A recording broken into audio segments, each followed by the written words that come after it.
Morty, let's do another movie parody, Morty. Let's parody Avengers Endgame, Morty. So many portals, Morty. Okay, enough with my terrible Rick impression, but it's true. Oh my god! The portal scene in Endgame is ripe for a good old-fashioned Rick and Morty parody. They've parodied a ton of other huge blockbuster films in the past, and they don't look like they're slowing down anytime soon. What were the best movie parodies the show has ever done? Well, let's talk about those right now. Alright, hey, that's cool, I can roll with that. We live in a society obsessed with superheroes. We've gotten to the point where the MCU is cranking out new superhero content every single week. And if you take a step back and analyze just how many superhero franchises are dominating the market right now, you might be as shocked as that time Beth accidentally shot the beloved Mr. Poopy Butthole. So with all the superhero content out there, it was all but given that Rick and Morty would find a way to parody it. And that came with Vindicators 3, The Return of World Ender. Not so much a specific movie parody, but more of a commentary on superhero team-up movies in general as a whole. The episode first started as an Avengers Guardians of the Galaxy spoof that quickly turned into a secret Saw episode with the introduction of elaborate death traps designed by a drunk Rick. I think the whole idea that this is the third Vindicators adventure, a comment on the fact on how many sequels will be pumped out endlessly until the end of time, it's just solid gold. Given the state of everyone at the end of the episode, I doubt we'll get a Vindicators 4, but hey, superheroes always come back from the dead, right? It could happen. Welcome, my friends, to Anatomy Park. Cue the John Williams score, or whatever the Rick and Morty John Williams sound-alike score would sound like for Anatomy Park. The best part about Rick and Morty parodies is how they're usually super complex. But Rick and Morty always likes to take one step beyond that. Here, they took the movies Jurassic Park, a movie about a dino theme park gone wrong, and Fantastic Voyage, a movie about a crew shrinking down to enter someone's body to save them, and stuck them in a blender and hit puree. The result is Anatomy Park, where Rick has designed an elaborate theme park inside the body of a homeless person and shrinks Morty down to retrieve vital information under the guise of saving the man's life. It's as delightfully bizarre as you'd expect. Plus, on top of that, you got John Oliver voicing an amoeba stand-in for John Hammond, and good guy Hepatitis C saving the day. Wait, did we have some sort of relationship with him? I think they're just like that? What's not to like? And I'll say it, Anatomy Park is a better Jurassic Park sequel than any of the Jurassic World films, even without the actual dinosaurs. There are actually two alien parodies in Rick and Morty's history. The first was an actual promo the show made to promote Alien Covenant that was presumably created to do a little cross-synergy marketing. It's a brief commercial, with Rick and Morty answering a distress call against Rick's wishes, finding the ship from the movie Prometheus, and then Rick getting attacked by a facehugger. But the twist is, the facehugger immediately dies when it tries to infect Rick because of all the drugs and alcohol coursing through Rick's system. After it's done, Rick says to get a memo to all the characters in those Alien movies, and now I want to see them all remade, but with every character super drunk. Wouldn't that be great? A full-on parody happened in Season 4 with the episode titled Pro Mortius. It's a unique episode as it starts with Rick and Morty snapping out of being possessed by weird facehugger-like creatures, saying the last thing they remembered was looking at wet eggs. But then the episode flashes back to explore how these face-hugging creatures who attached themselves to Rick and Morty were sentient, well-rounded beings who had an amazing and tragic love story. So think about that the next time an innocent xenomorph is carelessly destroyed.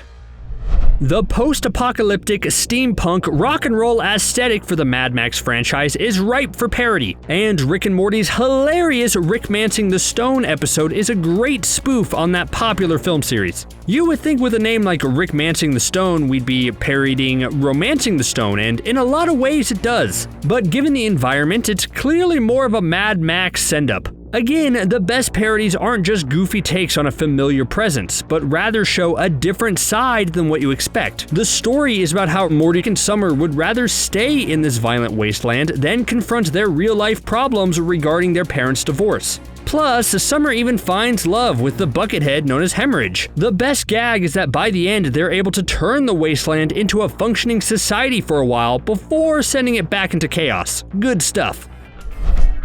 Alright, this one isn't an exact parody, but everyone knows that Rick and Morty owes its creation to Back to the Future. But do you know to what extent? The setup of a crazed older scientist going on adventures with a young high schooler is clearly a reference to Back to the Future, but it's absolutely insane to know Rick and Morty's true origins. Originally, Rick and Morty co-creator Justin Roiland created the short called The Real Animated Adventures of Doc and Marty, spelled M-H-A-R-T-I. And it's... well, I don't even know how to describe it. Roiland originally wanted to name the short Back to the Future, the new official Universal Studios cartoon featuring the new Doc Brown and Marty McFly, just so he could troll Universal and get cease and desist letters. This concept is how Rick and Morty began. Seriously, the short is even more outrageous and gross than Rick and Morty. Like, I can't say on this video how they got their time machine working because we'd be put on watch lists everywhere. Snowpiercer is one of the best science fiction movies this century and was written and directed by Parasite creator Bong Joon-ho. It follows a world where all of humanity lives on one big train that travels around the globe because Earth is now unlivable on the outside. But what Rick and Morty did to parody this movie is either the most brilliant thing ever or just the most utterly confusing. Like, can you explain the plot of the episode Never Ricking Morty in simple terms? It's difficult.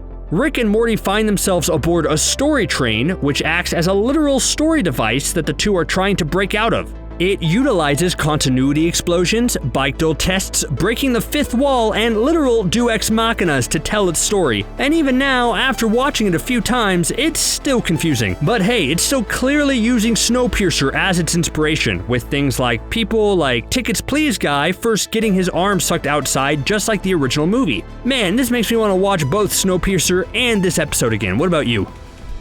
I think Rick and Morty's Purge episode is the most straightforward parody on this list. It basically takes the premise of the movie franchise and sticks it on an alien planet that Rick and Morty visit. There's no weird twist or extreme take on the source material, just Rick and Morty getting their purge on. I will say though, the episode titled Look Who's Purging Now is a way better title than just The Purge, don't you think? I think the movie franchise missed an opportunity there. Yeah, I bet. I bet. It does make a clever comment about the Purge movies though. We as audiences have watched a whole franchise about people having no rules and killing each other, and we keep watching. Rick maybe sums it up best by being super excited at first, only to grow sickened by what he was watching, relatively quickly.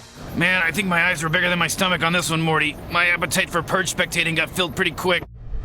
Is that a legally safe knockoff of an 80s horror character with miniature swords for fingers instead of knives? Yep, that's Scary Terry alright. And if you don't know who he's a parody of, well, I suggest you watch more movies. He's a play off of Freddy Krueger and terrorizes Rick and Morty in the episode Lawnmower Dog, while ending almost every sentence with an obscenity. But as it turns out, Scary Terry is just misunderstood. He's actually very self-conscious about how scary he is and doesn't think he's scary enough. And once you get to know him, he's not all bad. He's married to Melissa and even has a child, Scary Brandon. And at the end of the day, Rick and Morty entered his dreams to help him out. So hey, maybe a future Nightmare on Elm Street movie can use this plotline. That'd be fun.